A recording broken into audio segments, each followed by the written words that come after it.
पाकिस्तान और अफगानिस्तान में युद्ध के आसार नजर आ रहे हैं। पाकिस्तानी सेना का अफगानिस्तान में हमला है, टीटीपी को निशाना बनाया गया है, ऐसा दावा किया जा रहा है पाकिस्तान की तरफ से।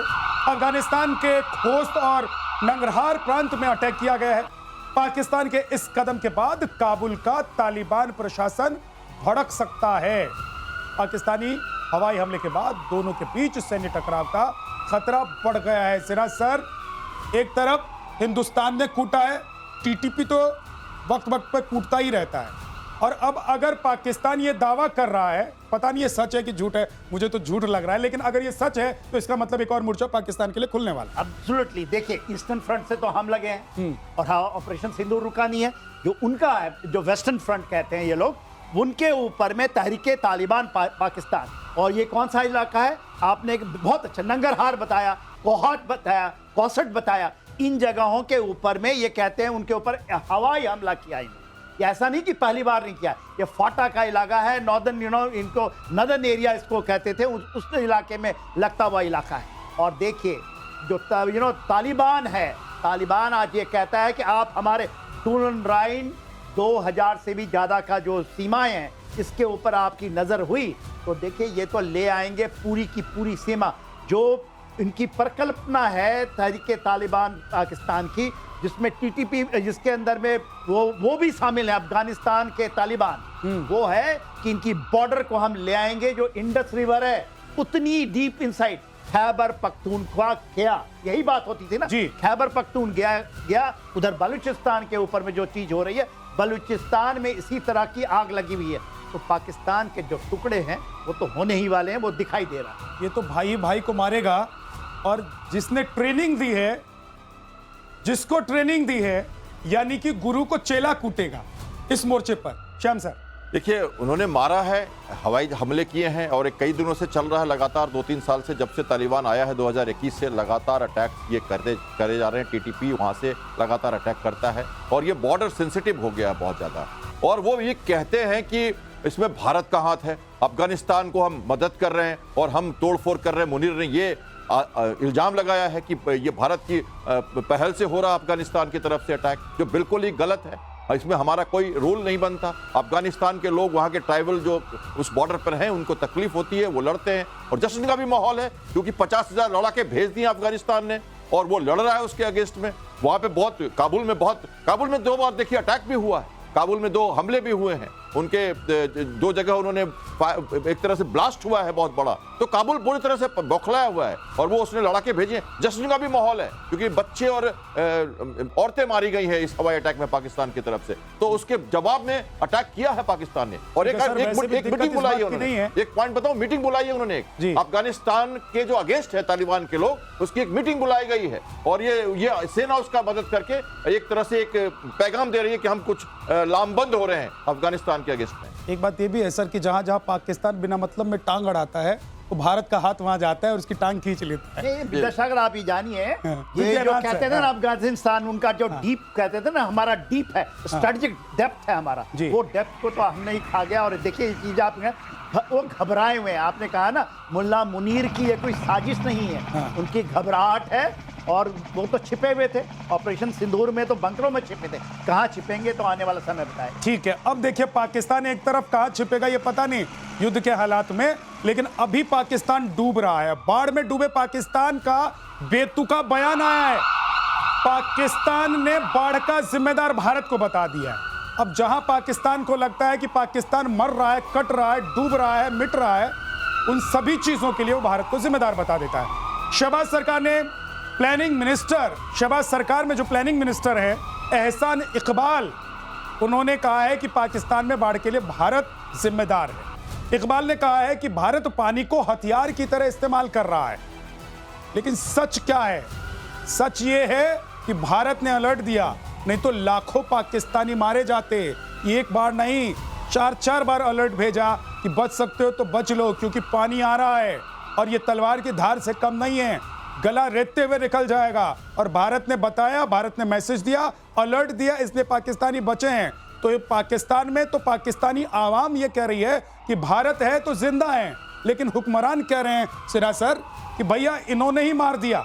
पाकिस्तान कह रहा है, पाकिस्तान के हुक्मरान जो है वो कह रहे हैं कि पानी बम भेज दिया भारत। देखिए बहुत बुरी हालत। हाँ, अभी 700 लोग तो मारे जा चुके हैं, 1000 से भी ज्यादा घायल हैं, और पूरा इस बार क्या हुआ है, पूरा पंजाब और पूरा खैबर पख्तूनख्वा उन्होंने अभी बम उड़ाकर ये लगा के, एक्सप्लोसिव लगा करके एक बांध को तोड़ा है बचाने के लिए पंजाब। तो भारत ने तो उनको अलर्ट कर दिया। यदि भारत अलर्ट नहीं करता तो इनके सारे बांध टूटते जिसके ऊपर में उनको तोड़ना पड़ता, क्योंकि इतनी भयंकर हालत। तो ये कहना कि भारत तो इनको बचा दिया इनके, क्योंकि वहां के लोग हमारे दुश्मन नहीं हैं। जो 25 करोड़ पाकिस्तानी हैं उनके साथ हम हमदर्दी रखते हैं। वहाँ के जो हुक्मरान हैं, जो वहाँ के ये जिहादी एलिमेंट हैं उनके लिए। मगर ये देखिए जो आपने कहा ना कि भारत ने, तो ये कहना है कि भारत ने भेज दिया, ये बारिश जो हो रही है, पूरी तबाही जो है, ये तो तबाही आपको अल्लाह से के ऊपर से आई है। और आपने जो किया है, यदि आपने कुछ किया होता, पूरा का पूरा जो ये सतलज जो रिवर है, जो रिवर लाइन है, उसमें 6 रिवर है, अभी तभी में केवल बाढ़ आई है। ऊपर में यदि आप देख लीजिए, इंडस जो हम सिंधु कहते हैं, यदि हम उसको चिनाब कहते हैं, जब हम झेलम कहते हैं, जब हम इसके नीचे रावी, सतलज, ब्यास, इसमें सब अभी पानी आने वाले बाकी हैं। भारत ने अभी रोक रखा है सतलज और रावी के ऊपर, यदि खोल दिया तो पूरा पाकिस्तान ही ढह जाएगा। इनके इरिगेशन मिनिस्टर की जो बात है ना, ये एक कंट्रोवर्शियल है, ये खुद ही कॉन्ट्रडिक्ट कर रहे हैं उसको। वो कह रहे हैं कि ईस्टर्न जो रिवर्स है हमारे, ये झेलम और रावी की बात कर रहे हैं, वहां कह रहे हैं कि ना क्लाइमेट चेंज हुआ इसलिए इस पर ज्यादा बारिश हुई है। तो वो खुद कह रहे हैं कि हमारे यहाँ खुद बारिश हो रही है, हम मर रहे हैं। और गिलगित बाल्टिस्तान में ग्लेशियर पिघल रहा है, वहां फ्लडिंग हो रही है। और आपको ये भी मालूम हो कि कराची ना फ्लडिंग से परेशान है, कराची में फ्लडिंग हो रखी है। तो ये कौन करे? ये तो अल्लाह मियां की कृपा है आपके ऊपर, ये हम नहीं कर रहे। और हमने एक बांध खोला था, दूसरी बांध के लिए हमने मंगलवार को भी हमने आपको वार्निंग दी, और बुधवार को भी वार्निंग दी हमने, दूसरे भी हम खोल रहे पाकिस्तान को तो पता ही है ना सर, भारत जब मारता है तो कहकर मारता है, पीठ में खंजर नहीं घोंपते हम तो सामने से अटैक करते हैं, प्रतिशोध अगर हमको लेना होता है। अगली खबर, नेटो एडवाइजरी कमेटी की तरफ से, जो नेटो के एडवाइजर हैं क्रिस्टल कॉल, उन्होंने बड़ा बयान दे दिया है। टैरिफ विवाद से दोनों देशों के संबंध को बड़ा नुकसान हुआ है, यूएस भारत के संबंधों को बड़ा नुकसान हुआ है। भारत संग दोस्ती की 25 साल की मेहनत खत्म हो गई है। 2.5 दशक की कड़ी मेहनत से संबंध बने थे और संबंध अब खत्म हो गए हैं। कुल मिलाकर अगर देखें सिन्हा सर, तो इसका मतलब यह है कि ट्रंप उछल कूद मचा रहे हैं, बाबरी बयानबाजी कर रहे हैं, और उनके देश को लोग पछता रहे हैं कि ये क्या हो गया। हमने जो 2.5 दशक मेहनत की थी, इतने बड़े मुल्क के साथ जो संबंध बनाया था भारत के साथ, जिससे पूरी दुनिया संबंध बनाना चाहती है, वो ट्रंप की वजह से खत्म हो रहा है। देखिए विद्या क्या है, जो क्रिस्टल कॉल की बात कर रहे हैं, पूरे एडवाइस इंक्लूडिंग जो मेगा उनकी पूरी की पूरी ये टीम है, वो भी कह रही है कि आपने क्या कर दिया। जो ट्रंप उछल रहे थे, tariff war, art of dealing, ये सारी के सारे, आज तो पूरा अमेरिका के अंदर में जो इनकी रेटिंग है वो कहाँ इतनी नीचे चली गई है, लोग खड़े हो गए।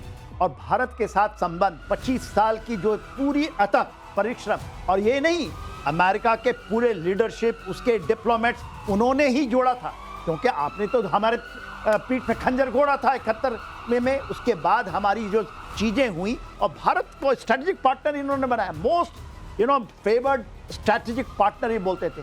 भारत के साथ संबंध, उसको आपने एक झटके में तोड़ दिया। और क्या यही सोच रहे थे कि शायद उन्होंने कोई चालाकी कर रहे हैं, tariff war, he was thinking कि इंडिया विल कम। इंडिया ने यह बता दिया कि आपका पानी स्थिर है। आपने सुना ना प्रधानमंत्री को, पानी के ऊपर हम कंकड़ नहीं फेंकते और हम उसके ऊपर मजे नहीं करते, हम तो वो हैं कि नदियों की धारा मोड़ देते हैं। तो हम भारत ये है, भारत तो अभी तो देखिएगा ना, नदियों की धारा जब मुड़ेगी, जो ये टैरिफ वॉर का, और इस बात का एहसास अगर अमेरिका में बैठे हुए बड़े बड़े सलाहकारों को हो रहा है, तो आप समझ सकते हैं कि भारत जो इंटरनेशनल लेवल पर इस वक्त काम कर रहा है, और अमेरिका जो चाह रहा है भारत के साथ, अगर भारत वो करने के लिए तैयार नहीं हो रहा है, तो आने वाले वक्त में क्या होगा। लेकिन एक और बड़ी खबर, ट्रंप के ट्रेड सलाहकार विवादित बयान दे रहे हैं। एक तरफ देखिए पछता रहे कि भाई ट्रंप ने 2.5 दशक का संबंध खत्म कर दिया, और दूसरी तरफ जो ट्रेड सलाहकार हैं वो कह रहे हैं कि यूक्रेन जंग मोदी की वजह से है। ट्रेड सलाहकार पीटर नवारो ने ये बयान दे दिया है। भारतीय बहुत अहंकारी हैं और पीटर नवारो की तरफ से बयान आया है, रूस से तेल खरीदकर वॉर मशीन चला रहा है भारत।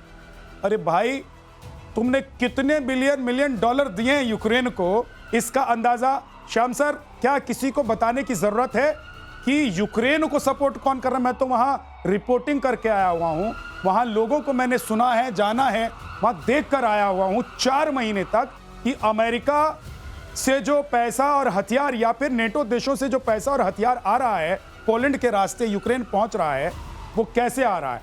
तो यूक्रेन युद्ध और रूस युद्ध के लिए भारत जिम्मेदार है। देखिए, ये मतलब क्या पगला गए हैं क्या ये लोग? भारत तो कई बार कह चुका है। आप कह रहे हो मोदी का युद्ध है, अरे भाई हम तो कई बार कह चुके हैं आपको, हमारे मोदी जी कई बार कह चुके हैं आपको ये युद्ध का समय ही नहीं है। आप हमें ब्लेम कर रहे हो कि आप तेल खरीद रहे हो रशिया से और वो फंडिंग हो रही है रशिया की और एक तरह से वो युद्ध हो रहा है। एक्चुअली उनका बयान भी पूरा विरोधाभासी है, वो खुद भी नहीं समझ रहे हैं कि क्या कर रहे हैं। उनके बयान को काटा भी गया है, उनके बयान को काटा भी गया है, उनके एक्सपर्ट्स ने ही काटा है और उन्होंने कहा है कि ये गलत है, ऐसा कुछ नहीं है।